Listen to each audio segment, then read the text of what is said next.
Last spring, even though Curry led the Warriors to their fourth title and averaged 31.2 points per game in the finals, beating the seemingly untouchable Boston Celtics in 3 straight games to clinch finals MVP, the under-evaluation of Stephen continues to be insane. Most recently, an ESPN poll between a mix of 15 executives, coaches, and scouts only voted for him to be the best player 3 times. Curry's 3 votes were well behind Antetokounmpo's 11, so it's clear that many feel the gap between Giannis and Steph is a wide margin. We all know Giannis is the most dominant player in the world, but the debate regarding the most talented player, aka the best player in the game, is a completely different conversation.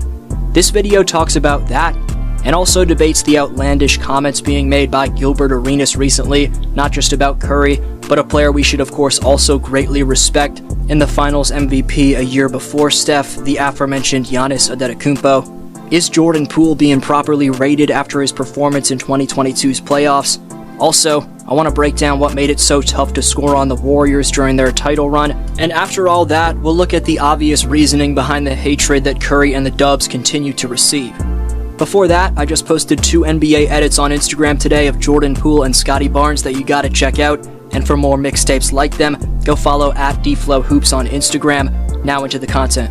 The Warriors have become this channel's main team, as 18 of my uploads since the Dubs won their 4th chip back in June have covered either Stephen Curry or Golden State, which as a fan of the Warriors' rivals in the Toronto Raptors, hasn't been that easy to do. The numbers on those videos speak for themselves, so quote-unquote Dubs Nation has obviously been kind to your boy. Not only is it the fact that they won a title, Stephen Curry's popularity, and Warrior bandwagons that are helping those videos trend, but here's the other reason for why Golden State's such a marketable team on this channel right now. I think it comes down to the lack of mainstream attention the Warriors are getting, and on a separate note, the disrespect they've received from fans of other than Stephen Curry on Twitter. To shamelessly plug in DFlow-esque fashion, go follow me on Twitter @DFlowHoops, assuming you haven't deleted your app due to all the casuals yet. The theme on that platform, though, is that Curry's 4 championships still doesn't put Steph in the same conversation as LeBron, a narrative I've been desperately trying to reverse on this channel. To say it louder for the people in the back, Curry's undoubtedly opened up every bit of space for and been the best player on each and every one of the Warriors' 4 championship rosters. Curry has 3 of the top 5 highest point per game averages for a non-finals MVP winner, quite literally proving the no finals MVP arguments have always been outlandish. With the threat of going down 3-1 to the powerhouse Celtics on the road with his legacy on the line, Steph scored 43 points, grabbed 10 boards, dropped 4 dimes on 14 of 26 made field goals, 7 of 14 made triples, and had a 72% true shooting mark. Those who downplay Curry's defense evidently haven't seen the game-saving rotations and isolation clamps he made play after the other, with Game 1 of the Western Conference semis on the line. After Morant attacks Curry's lead foot, the lateral balance and fearless foot speed allows Steph to shuffle back for a game-winning block. It's that same all-out hustle from Curry on defense, which makes him an undervalued key to the Warriors playing on a string on this end of the court. After Thompson and Bjelica trap Dinwiddie, Curry nearly intercepts this outlet to Finney-Smith. Watch Steph direct the traffic to the weak side, then get over to the wing to stick with Luka, who gets trapped by Nemi.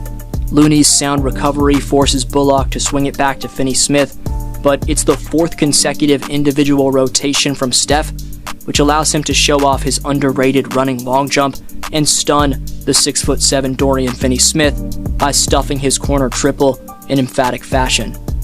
Right here, Curry baits Tyus Jones with his footwork, faking like he's helping on the pick and roll, getting Tyus to force a cross-court pass, which Steph is all over.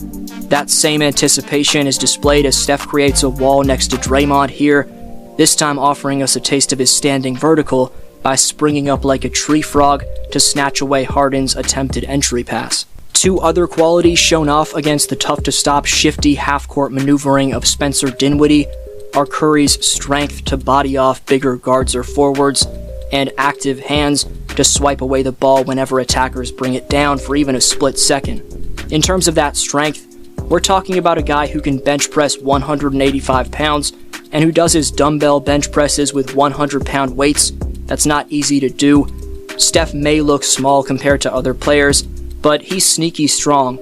Combine that with the man's quickness, IQ, and adaptability to any situation, plus constant attention to detail, and that makes Steph one of, if not the most underrated defender in the NBA. Curry's off-ball defense baits the smartest of offensive players into mistakes you wouldn't think they'd ever make.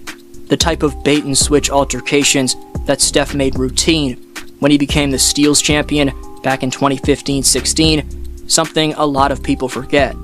Despite all of that, not only does Steph get shamed in conversations about his legacy in comparison to LeBron's, but his current-day value also gets overlooked in comparison to Giannis's.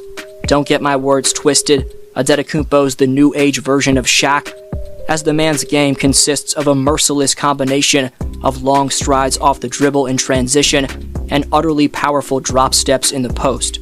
We'll get to a blasphemous take on Curry, but despite Giannis being a two-time MVP, a Finals MVP, and having the abilities I just quickly broke down, Gilbert Arenas still had this to say on his podcast about the Greek Freak a while back.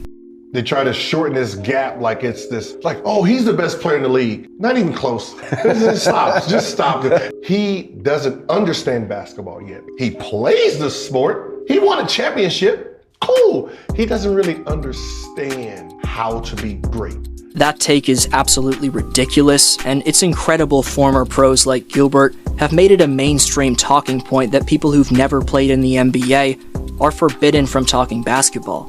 The former three-time All-Star in Arenas was a great player in his prime, but was never close to achieving the accomplishments which Giannis already has. Meanwhile, Gilbert's take on Stephen Curry that I thought was backhandedly disrespectful was Arenas calling Steph the 6'3" and under greatest player of all time, a comment which both respects Steph in the slightest way possible, while simultaneously not including him in the actual GOAT discussion.